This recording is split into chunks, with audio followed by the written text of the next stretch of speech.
Tol, pwede ba ako magtanong? Nakabahan talaga ako, tol, pag seryoso ka. Utang ka ba? Grabe naman, parang di kapatid to. Magtatanong lang ako kung saan kumukuha ng insurance nitong kotse mo. Yung kotse ko kasi gusto kong kuhanan ng insurance, naiinis na ako. Nabangga na naman no isang araw tapos walang insurance, ang laki ng ginagastos ko. Sa Bigatin insurance pa rin, syempre. Doon pa rin sa Bigatin? Ano ba meron sa insurance niya, dyan ka lagi kumukuha? Ba't naman hindi? Unang-una, lahat ng mga kilalang insurance provider, hawak nila. Nandyan yung Stronghold, Phil British Insurance, Pacific Union, Standard Insurance, tsaka yung Fortune General. Oo, pero kilalang mga insurance company yan.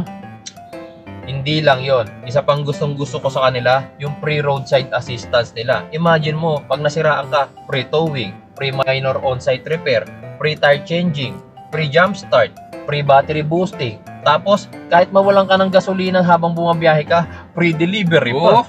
Seryoso? Ayos yan kung ganun. Kaya lang tol, wala akong oras para pumunta sa office nila para kumuha ng insurance eh. Lalo na ngayon, doble kayod nga ako kasi nga kailangan ko ipagawa yung kotse. Ano ka ba? Hindi mo na kailangan pumunta ng office nila para kumuha ng insurance. Buksan mo yung cellphone mo. Tapos open mo yung Google Chrome. Yan, tapos i-type mo yung Bigatin Insurance.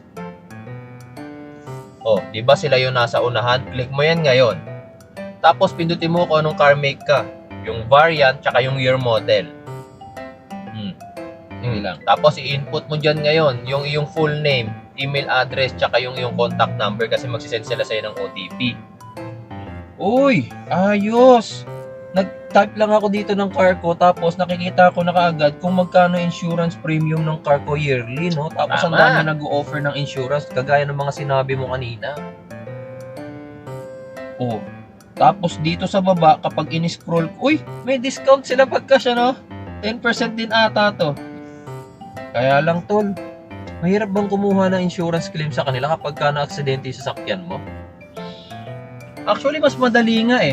Basta na-kompleto mo lahat ng requirements, halimbawa nasagi ka, tapos may police report ka na, tapos lahat ng hinihingi nila requirements, kompleto mo. Sila pa mismo nagpa-follow up sa insurance provider mo para wala ka na maging problema. Uy, buti ganun. Sandali. Geely o Cabango nga pala tong sasakyan mo. Di ba may mga insurance company na inaayawan basta Chinese car? Oo. Nabalitaan ko rin yan. May mga insurance provider nga daw na inaayawan basta Chinese car yung sasakyan mo.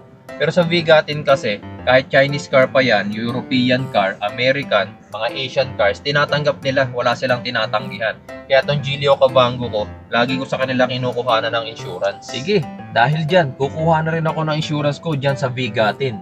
Tama, lalong-lalo na, ulan na naman ang ulan ngayon. Halos araw-araw umuulan. Dito pa naman sa Metro Manila, konting ulan, paha. Sinabi mo pa.